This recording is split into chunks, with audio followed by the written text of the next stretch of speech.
Good afternoon, and thanks for coming. We hope that maybe more people will be joining us shortly. I would like to start with a small quote from Henri Cartier-Bresson, who said about Romeo Martinez, who was not a very easy person. Things are said of us, and we don't even know what is said. There's no hidden agenda. There's no hidden meaning. I just wanted to talk about this topic because I believe it is important. And photographic prints, and we're in particular to talk about gelatin prints in black and white. It's like an iceberg. When you see the print, when you have it in your hands, behind it, or a lot of things have gone into it. There, people will work. There's a certain kind of paper. There's a whole work, and there's a whole market, and a whole history. So when you're looking at a photograph, remember that it holds a tremendous potential. I would like to start with a short video.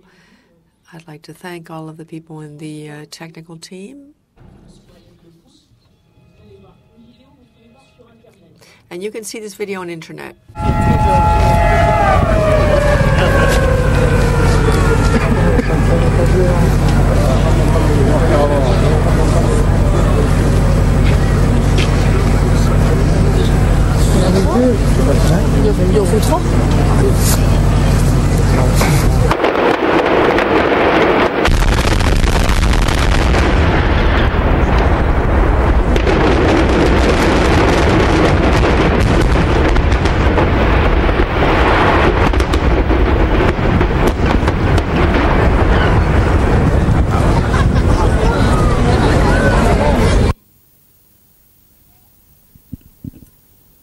Voilà. Est-ce que ça vous dit quelque chose?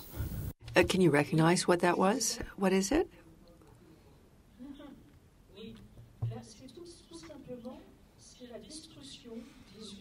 It's the destruction of the factories in Chalon-sur-Saône, the Kodak plant, where they made all the supports for the gelatin prints. I don't want to start with something too dramatic. The gelatin process is in the process of dying or disappearing. But just to say that there's a problem with this paper, gelatin paper that is not being manufactured anymore, or at the very least are manufactured in a different way. So we'll be talking about paper and the importance of paper later. Vintage. One of my great friends, Pierre Gassman, who founded the Picto Labs, always said, vintage is ridiculous and precious. And he said, vintage is whatever is in the eye of the photographer. And René Jacques, a very dear photographer with my work, he said, I did a vintage. So he was basically making fun, poking fun at the word vintage. Claude Brixani wrote in an article in Le Monde, those who make fun of vintage or criticize it are those who don't have any. So now I'd like to tell you a quick story. And while I'm showing you this book, I have a photographic gallery. And one day, Henri Cartier-Bresson came to the gallery. He was already advanced in years, and he walked with a cane. And if I'm telling you this story, because it's a true story, and it was published by Brigitte Ollier, who had made this little book that's called Henri. So Henri Cartier-Bresson came, and he said, why are you presenting my old photographs? Whereas now they're being printed in such a beautiful way, large, beautiful prints. And I told him, I worked for a very long time at the Georges Pompidou Center. And there, it so happens that we acquired an SC2 chair by Le Corbusier. The chair was not in a good condition. the leather was all cracked and the canvas was falling apart. And it was this nickelized aluminum was spotted. And I was told, but that was the original chair that was designed and made by Le Corbusier in the 30s. I think it's absolutely stupendous. I had found one at our flea market here, the Puce in Paris, but it was a later edition. And the chair in Pompidou at the time, and I may be saying something silly, I think we had to pay 70,000 or 80,000 euros for it. And now you can buy it from Cassina between 8 and 10,000 euros. So this is a copy, a new edition. But it's simply not the same object.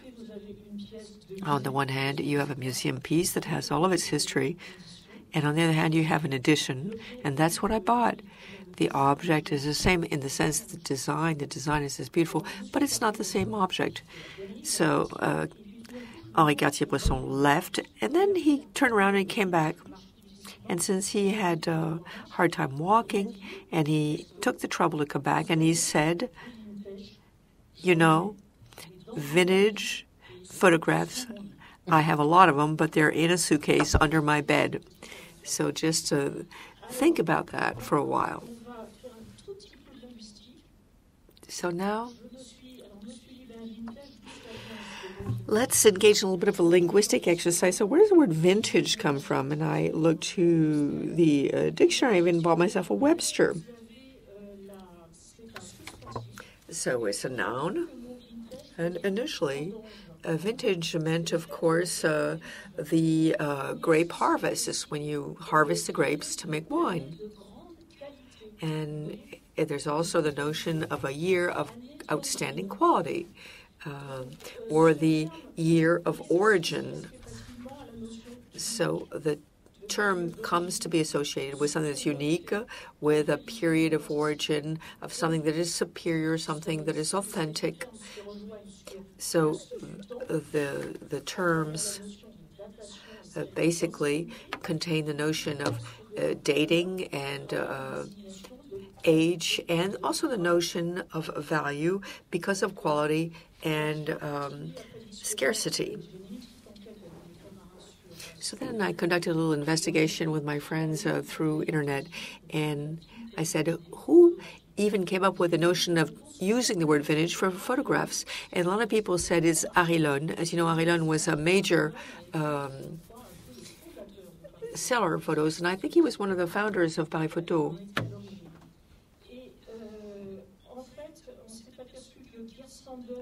And we realized that Gert Sanders, in his catalog in 1976, used this term.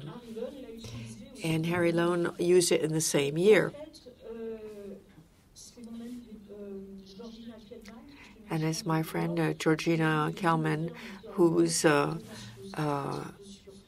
owner in New York, who said initially it was a bit pretentious, it was a bit over the top. And then I met another major owner, Timothy Thibault, in New York, and he said, do you know what Lee Wikin? Lee Wikin is another major gallery, thought of calling these photographs vintage. So it was his idea to call these old photographs vintage photographs. And she added, he said to me, how can somebody as stupid could have had such a smart and obvious idea? So sometimes sellers are not very kind to one another.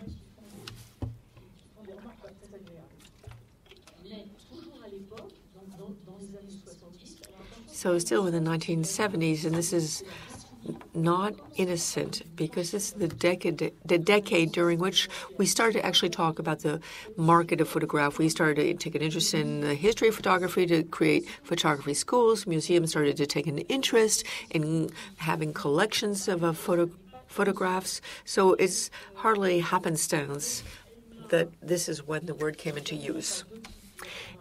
And then we'll get to the heart of the topic. My friend Georgina said that she had asked Louis Wicken for a portrait of Bernice Abbott, and she realized that she was given a very old print. It was something that was quite valuable. She already knew enough to know that. And she was told, well, we didn't have any others, so we're giving you what we have. And then one last story. And this was during an exhibition on Robert Doisneau's work. And there was a letter that was shown in an exhibition about Robert Doisneau at the Musée à la Vallée here in Paris. And the director of the very beautiful magazine Art et Graphique, you may know this magazine, and there was a letter to Robert Doisneau, and he was writing, "Dear Robert, you gave me 10 prints. I lost them in the bus. Can you give me 10 more prints?" It's to tell you that up until the 1970s, there was a market, of course, because photographs have to live off of their prints, the series of prints, but there was not a lot of importance given to the actual sort of commercial value of vintage prints.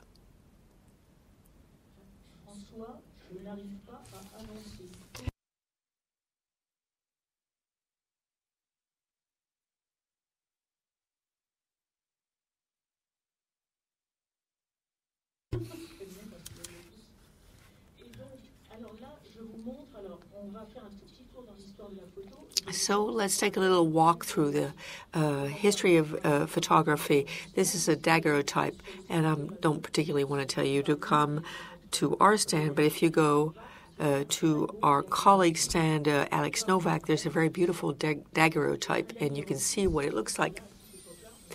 And at the time, of course, nobody talked about vintage. There were no editions.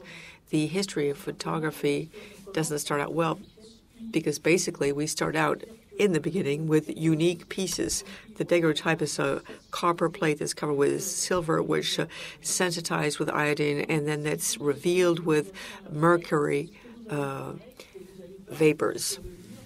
And that's what you'll see on the stand. There's no copy. It's an original, unique piece. It's almost like a Polaroid, a totally different technique. You have the support that's in the camera, and the developed support becomes the print, the final object. So at the time, if one wanted to make a copy of a daguerreotype, you had to re-photograph the daguerreotype, and that was done occasionally, but not very often. And it was not easy to do.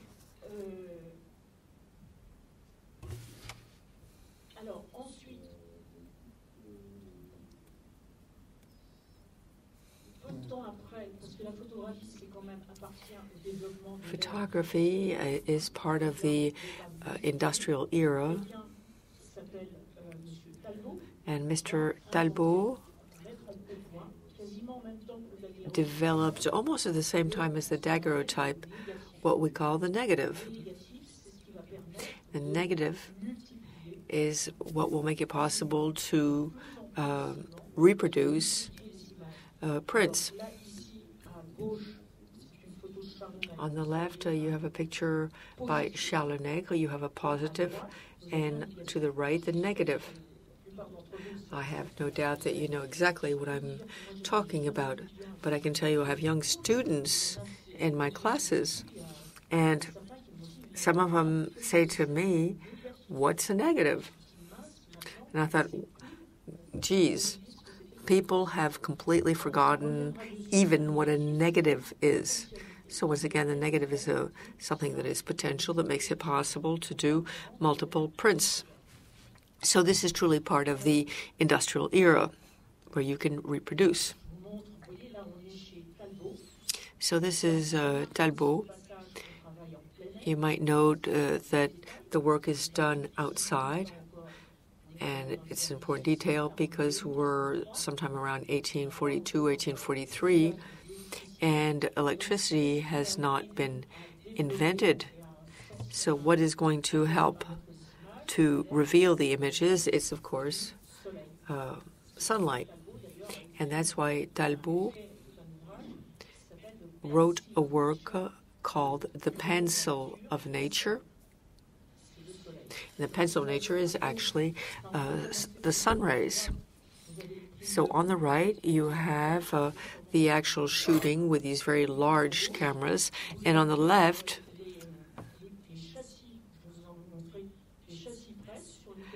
the device on which you put the negative and the exposed paper that was exposed to the sunshine, and the picture would appear gradually, would be revealed in the development process. So this is one of these press frames.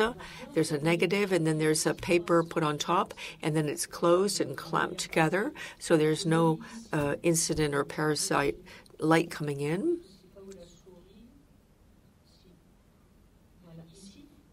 And here, you can open it up a tiny bit because this was extremely handcrafted. So you could just lift the lid a little bit to look at what was going on inside to see if the picture had developed, how much it had developed. And at the time, we didn't talk about development. We talked about appearance, had the image appeared. So that's a press frame.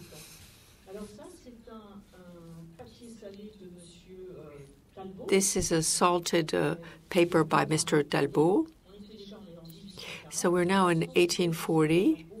So Talbot would come to Paris to sell his process. So this is the Boulevard des Capucines in Paris.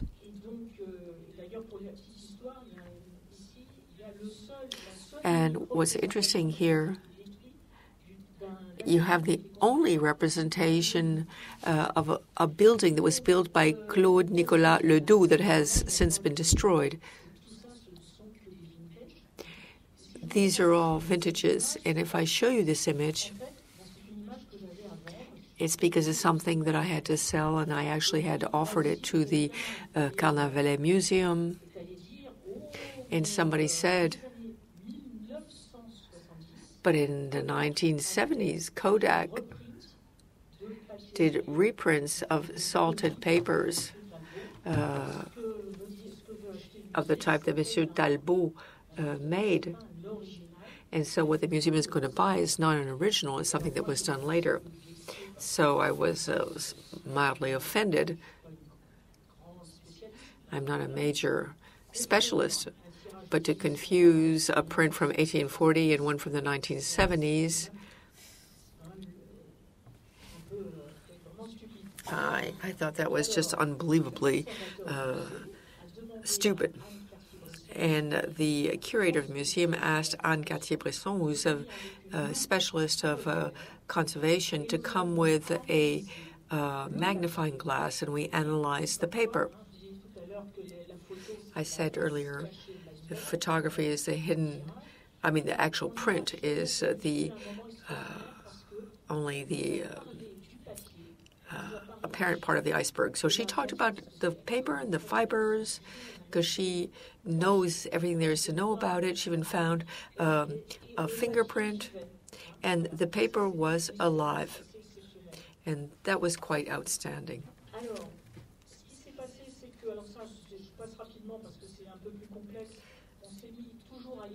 So then, and again, this is Charles Lenègre's work. There were Zelio etchings, so they're photomechanical processes to reproduce photos. First of all, to preserve them through this photomechanical process. So you have an original. So maybe it's a little bit exaggerated. It's chocolate on the left, and on the right you have the helio etching. I asked my husband, who was the owner of these two pictures, the original of Mr. Nègre would be sold somewhere between 8,000 and 10,000 euros. They're dated 1850, more or less, 1840, 1850. And the etching right next to it is about 3,000 euros for this helio etching or sun etching. They're fairly rare. So there is really a difference in, if nothing else, in price between the original and the reproduction. And on the Hans Cross stand, you have photographs by Muybridge. He's the first one who was able to figure out how to record movement. I don't want to go into too much detail because we don't have enough time. But Muybridge was interested not really in making photographic prints, but he wanted to make these contact sheets. And he had a major album that was called Animal Locomotion. So there was contact sheets that were printed with these photomechanical processes. These contact sheets, depending on their condition and on how interesting the subject is, they go for somewhere between 500 and 5,000 and 3,000 euros. It's just to give you a general idea. Muybridge had an understanding of the market because he also came to Europe to promote his process, and he had his little business cards. I'm not quite sure. The contact sheet was maybe 50 by 70 centimeters, and the business cards were more or less 10 by 15 centimeters. And here, these are photographs, and these cards, these visiting cards, are fairly rare. So a contact sheet you can buy for 500 to 3,000 euros, but the business cards, when we only had two of them, and they went for 8,000 to 12,000 euros. So once again, it's how rare the object is that determines the price, and also, of course, the quality, the state of it. So this is a contemporary helio etching. It's a very famous photograph by René Jacques. Some photographers did these kinds of helio etching later. This is The Man in the Night by René Jacques, and he signs against the helio etching. It was done in collaboration with the artist.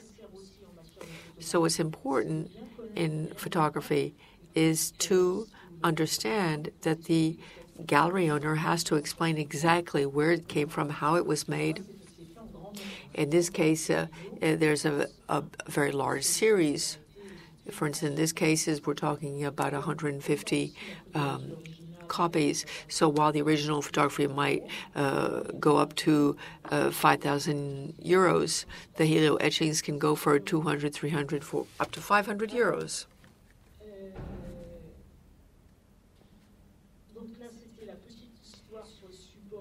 So that's what I want to say about some of these former devices that were used. And then at the end of the 19th century,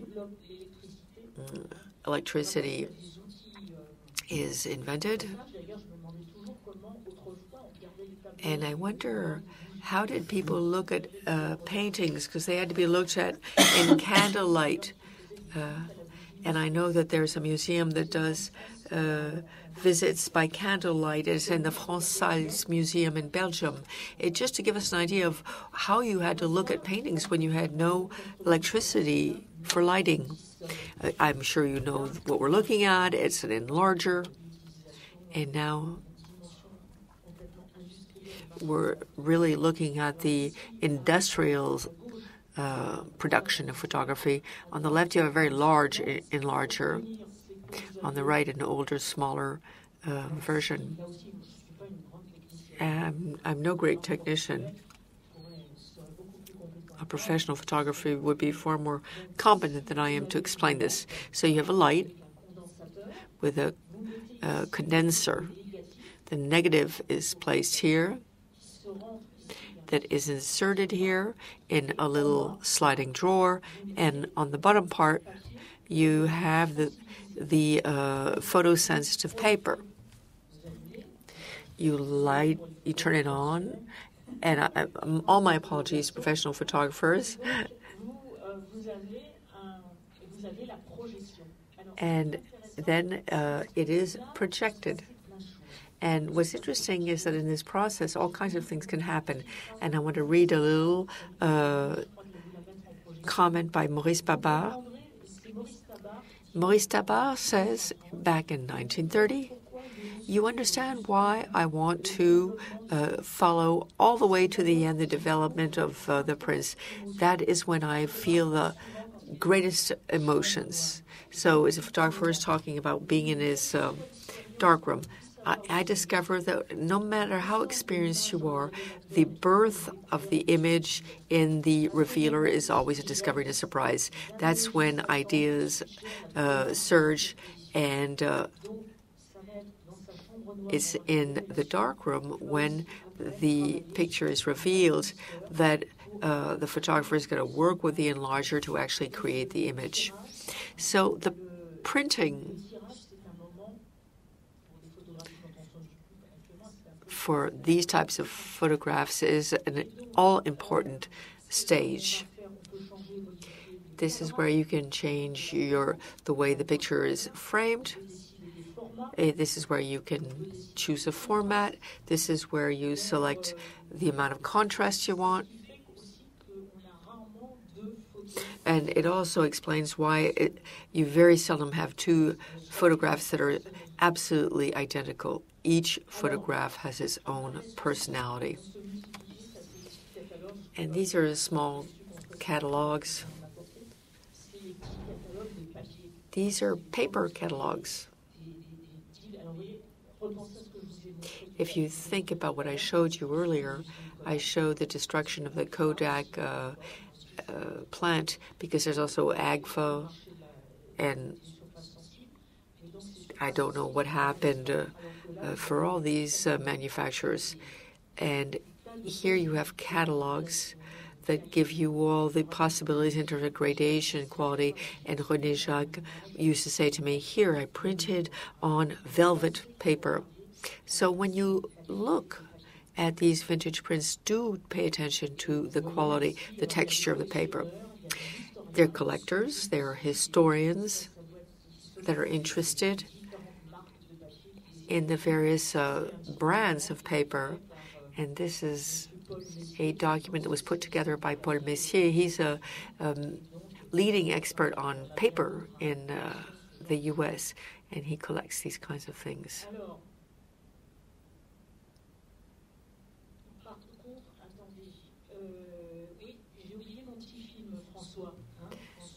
François in the back there, I forgot to show the little film. It's not very long, but I wanted to show you a photographer in his darkroom.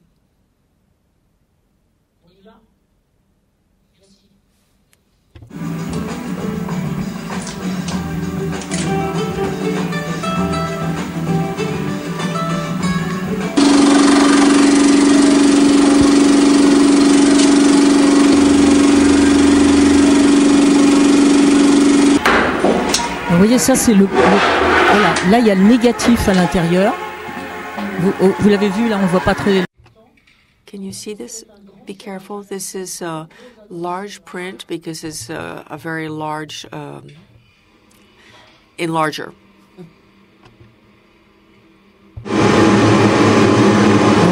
Il vérifie si ces condensateurs sont bien mis, il règle sa définition.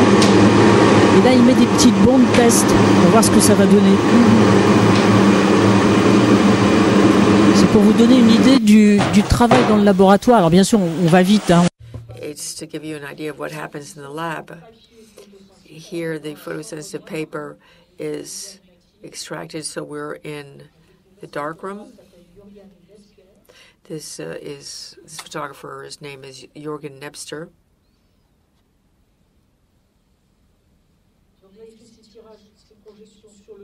So here he projects the negative on the wall, simply because of the size. So he's calculated the time of exposure.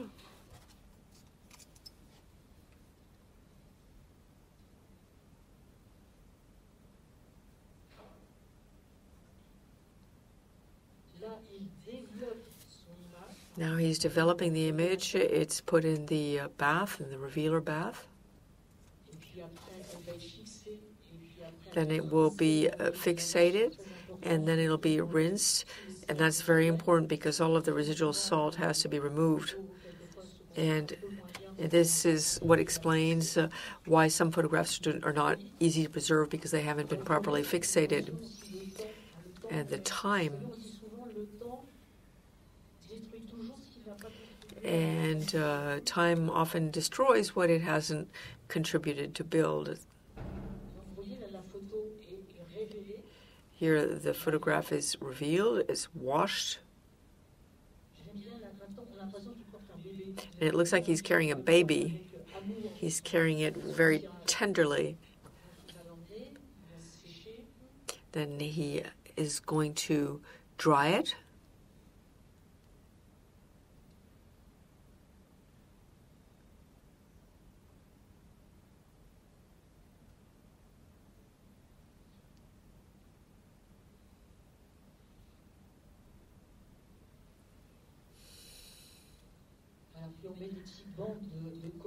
And some adhesive is used simply to attach the picture to the board.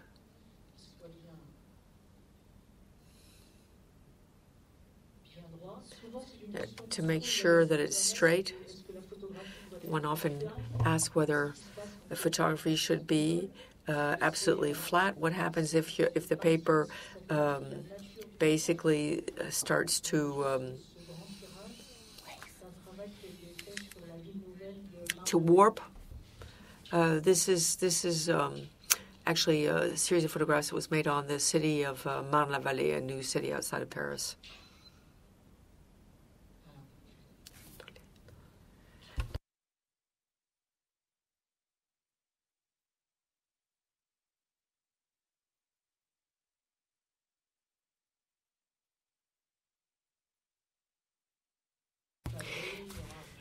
The photograph, of course, will be matted or not. That's the choice of the photographer, and then framed.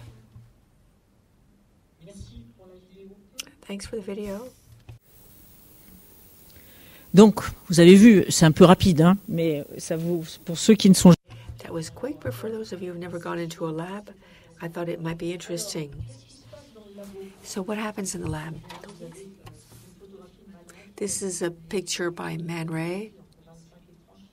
I think it's sometimes around 1925 or 1930. I'm not very, very specific. So it's the solarized naked back. On the left, you have the full photograph. The original is the first print. You have the photograph such as it could be based on the negative, but in the lab, Man Ray decided that the photograph that he's going to use as original is not going to be the reflection of the negative, it's what he's going to frame.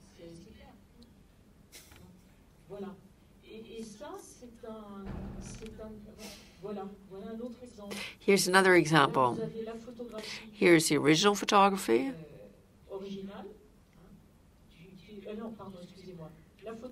Here's the original photograph here, and here Man Ray has decided that in this picture, or from the original, I'm going to crop it this way. So this is something that is done in the darkroom to basically reframe or recrop the photograph. So a vintage is not necessarily the original photograph based on the negative, but it can be what the artist has decided. And the naked back, somebody tried to sell this image because somebody must have gotten hold of the negative from Man Ray, and he tried to sell the full nude version. And there was actually a proceedings with the auction house, and it was said that this is not the photograph by Man Ray. It's a study, but it's not the photograph such as he had decided it would be. Then there's something else that can happen in the lab. And this is something that we can consider to be a unique or single piece. And these are what we call photograms. It's a photograph that's done, but without a camera. In the dark room, the photographer takes his paper and he places the paper, and rather than using a negative, he'll simply place an object on the paper, or here, for instance, a hand. So the hand is put on the paper, the device is lit for a few instants, and then one takes the hand away, and then the development process takes place. Photograms can be fairly involved and elaborate. This is a recent photogram by Gary Schneider. And when you hear the word photogram, this is a unique piece. It is of the same size as the object that's represented. Can you see? I wanted to show you this. There's a photograph by the photographer of his photogram, and then he enlarged it. So he took a picture of the photogram, then he enlarged it. So if you see a hand that's 1 meter high, you know it's not a photogram, it's not the original, but it may be an original print by the author of his photograph of the photogram. Then, sorry, this is not a fantastic picture, but it's the only one I could find. The photogram, you've got the negative, the photogram, and now we have the counter type. And or on the market, it's something that's important for vintages. The counter type is a photograph of which the negative has been lost, and there's an attempt to re-photograph the photograph. You know that it's not the original. Why?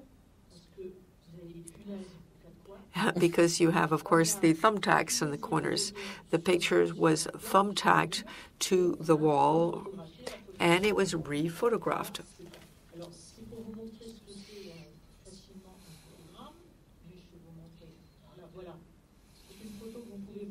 This is a picture you can see on Gagosian's stand. It's Kiki, or the Ingres inspiration. So this was a single example done in 1930s. And in the 1970s, the gallery owner who represented Man Ray said, you know, that picture that you did that was so magnificent, if we did a run of prints, that can be done much later. And Man Ray said, good idea. But it was impossible to find the negative to basically do a new run of prints. So what was done? A counter type was done. And this is why it's very visible at Gagosian. You have Man Ray's first signature that's actually in the photograph. And Man Ray has re-signed the later photograph to show clearly that this is not a counterfeit, that it really is his photograph. So one can assume, but without saying anything too foolish, that a photograph would cost at least 500,000 euros, if not 1 million, if we could find the original in 1930s. They can't be found. And the original is in the Le Breton collection, and it's probably at the Pompidou Center. And I don't know how much the copy is being sold here, but we have one that we sold about 10 years ago, and we sold it for 150,000 euros. So even though it's not a vintage print, it's a later print, it still has its own history, and it is still relatively rare. Look at them very closely. This is a print, and here you have the frame. This is a picture that was reproduced. Here, I wanted to show you a photograph of La Montbijou by Versailles in the 1930s, and the negative has been lost.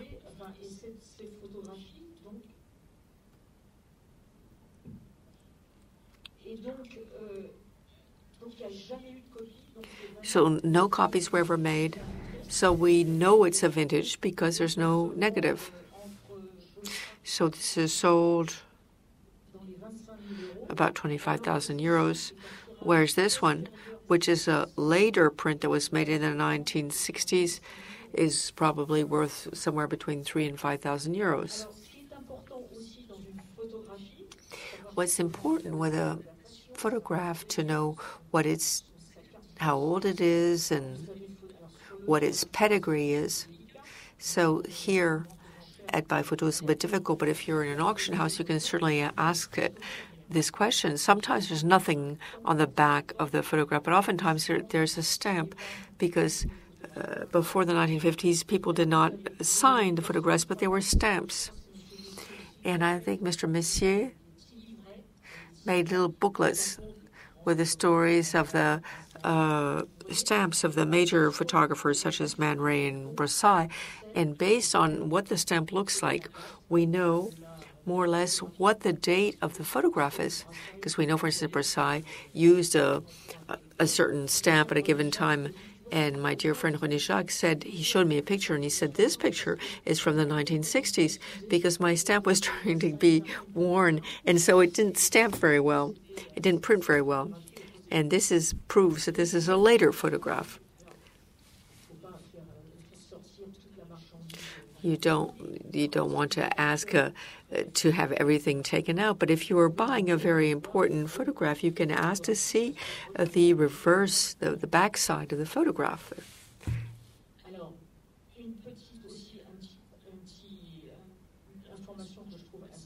And here's a bit of information I find quite interesting. In the middle, you have an emblematic photograph by Eugene Aget, and this copy actually belonged, or this print belonged to Tristan Tzara,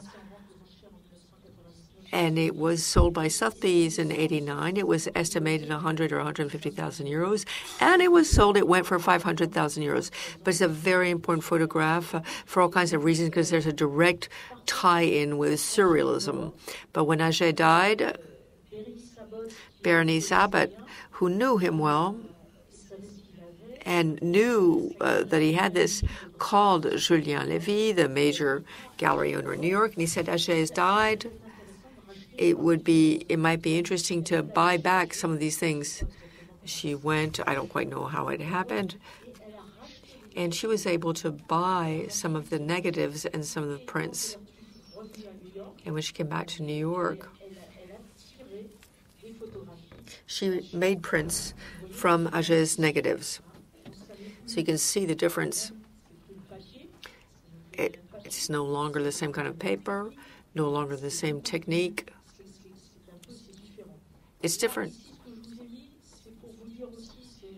And the reason I'm showing you this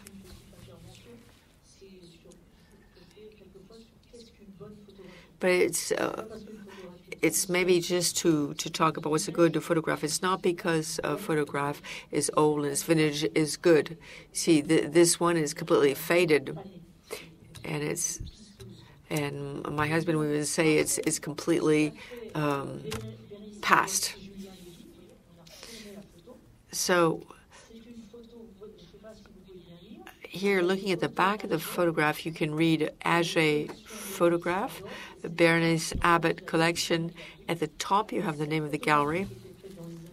This photograph that was made in the 1930s of an emblematic photograph from the beginning of the century by Aget.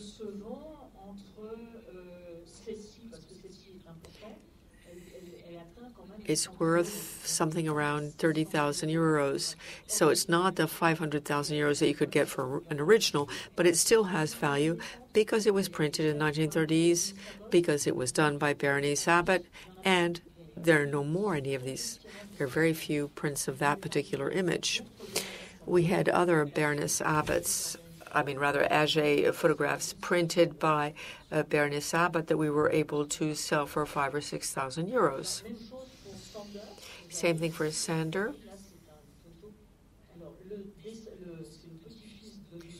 So this is the Auguste Sander's grandson who's selling his photographs. So if you look at this very emblematic photograph. I think if we were able to find the original, it would be 80,000 to 120,000 euros. And here you have a print run, again with a very specific label, and you can ask the seller or the gallery owner. This, for instance, was done in 1976. And this photograph was sold by Sotheby's for 7,000 euros. So even if you don't have a vintage, to the extent that it's an emblematic photograph and that the provenance is guaranteed, it still has some value.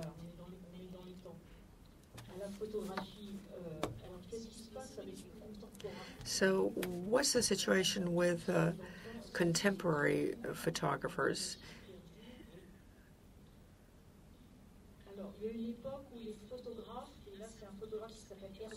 This is a photographer called Herzog, Saul Letter, and others have done this. They worked primarily with slides, and they did their prints through the dye transfer process.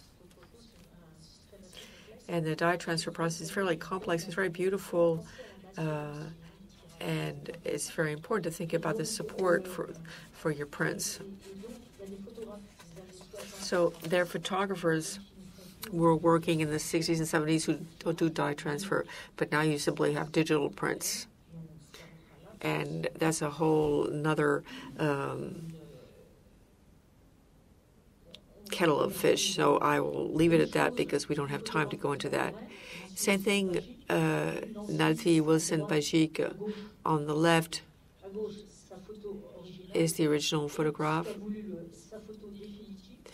And based on her original photograph, she redid a negative, and she did a bichromated print, and she considers that to be original. So a good gallery owner will know the whole story and will know what the artist wanted.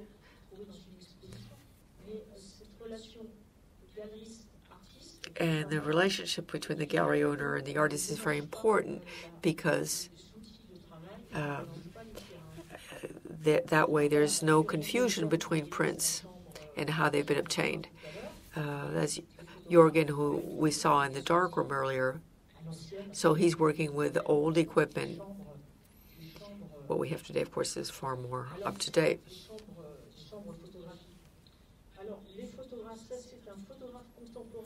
This is a contemporary photographer by the name of Robert Burley, and he's not the only one who has done this. Because the video that I showed, you can just go on internet, destruction of the factories in Chalon-sur-Saône, and you'll see what I showed you. And he basically engaged in a thinking process of the destruction of these plants and what's going to become of gelatin prints. And it only looks like the entrance to a funeral home. So it's the end of a kind of material era. It doesn't mean that what follows is not going to be good. We went to carved stones, and we had wax, and then we had parchment. And so when we got to the printing press, it changed everything. And then we had gelatin prints, and now we have digital photographs. It's fascinating. There are things that are of equal quality, but it's entirely different. So here are the deserted hallways in the factory, and he's not the only one. Several people documented this. This is a photographer at the Teresa Luisotti gallery. And contemporary photographers often have reserves of gelatin paper because they have a lot of silver salt, and it simply doesn't produce the same image. It simply gives a different appearance. Then it's a matter of taste, of sensibility. But Marc Revaudel wrote to me several times saying, "Can you send me my prints back? Because I no longer have the right kind of paper to print them." And those are unique pieces. mois de mai, hélas. Lopke is a photographer who died in May. He died in his laboratory, by the way, while he was working. And he says, my photos are vintage prints, although it's from 1995, because he used papers which are no longer to be found. And the same is true for the artist here, Alan Flesher, who works with Chrome. I think there's still one person left who works with Chrome, Roland Dufour, who has been working with those prints from the slides.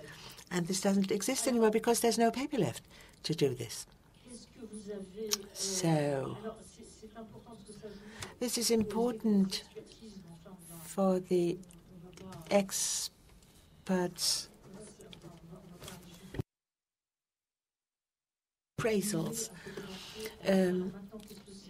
So when we ask, what about the black and white photos? This is a small machine at the end of the Willy Ronis exhibition, which we had 2 years ago.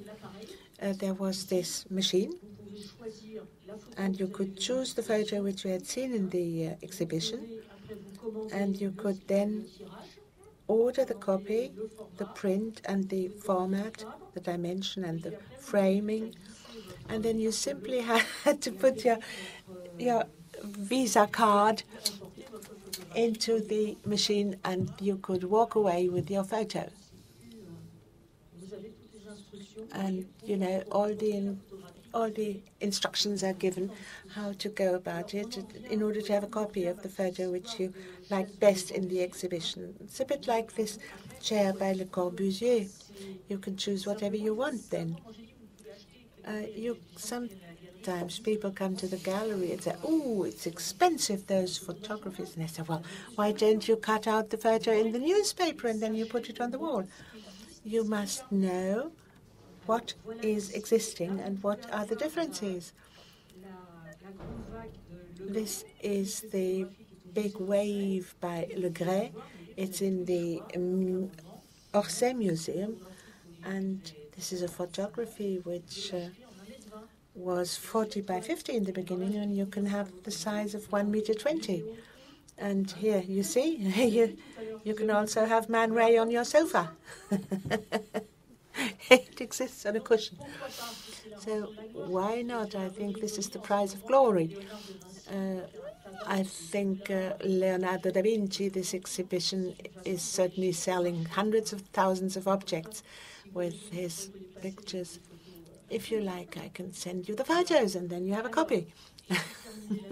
So let's finish with this, a bit of a serious note to end with. Some years ago, I think it was 20 years ago, the cushions are €80.45, and you can even change the color of the backs of the background in blue or brown or whatever. This is far away from vintage photos.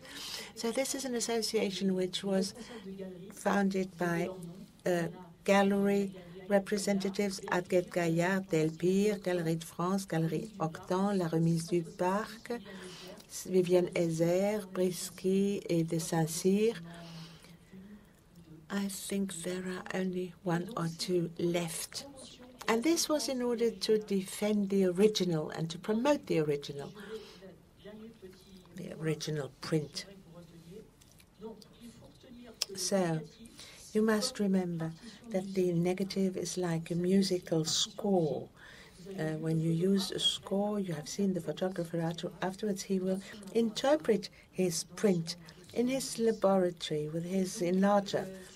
And this is one possibility, a potential inherent. And then you can have a vintage print, which means a print which is made generally by the author, by the photographer himself, or by somebody who is working in close vicinity to him, and the print has been made almost at the same time as the shooting. So you see, it's done on paper on contemporary paper of the time of the shooting.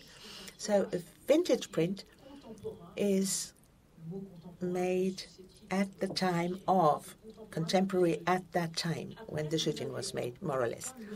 Then there are three other concepts. The original print.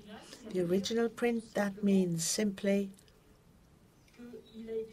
that the print has been made later on, but from the original negative. So vintage is the original print at the time of the shooting. The original print was done by the photographer or under his supervision or somebody later on, and the reprint is something which has been done after the author's death. Once the photographer is dead, you can still have prints from Doisneau or Cartier-Bresson.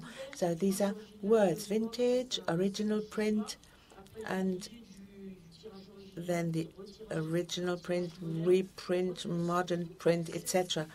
The one thing which you really have to remember is that the photography must be made from the original negative at the moment of the shooting or shortly afterwards. Sometimes it can be made shortly afterwards and is nevertheless very precious, and sometimes it is not. It depends on the conditions. And then after the photographer's death, prints can still be made, and this is then a reprint. So when you go to an exhibition, to a salon, to a fair or whatever, it's important that people explain very clearly what sort of photograph it is. It's a classical tragedy, you know. In an exhibition or in a fair, there must be unity of time, of place, and of action. So we have this here in the Grand Palais, and in a gallery, you are working on a long-term basis. And then when you go to a fair, you can take up contact with a gallery and then discuss, etc. I have been present at negotiations which lasted hours, because the specialists were discussing about the different conditions under which the print has been taken. In conclusion, a little professional document which had been prepared at the time of Saga, questions to be asked to a gallery owner. When has the photo been taken? Any suggestions about intelligent questions to ask to the gallerist?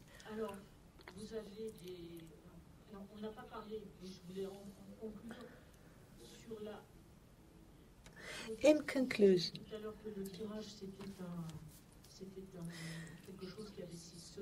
I said that a print has its own secrets.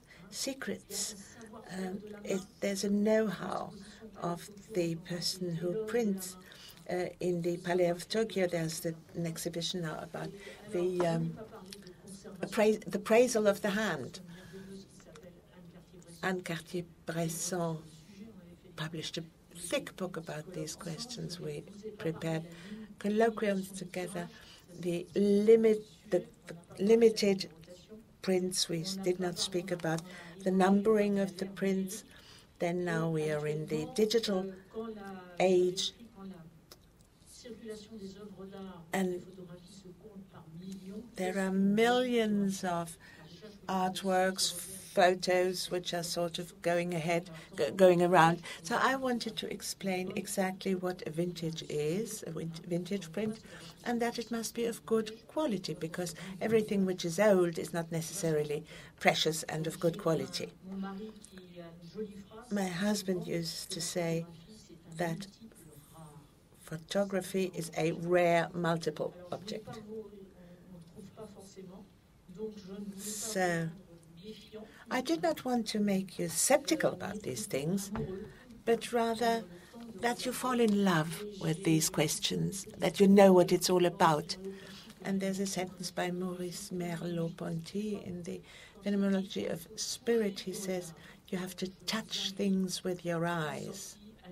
So when you walk out into the hall, touch the photos with your eyes. Thank you.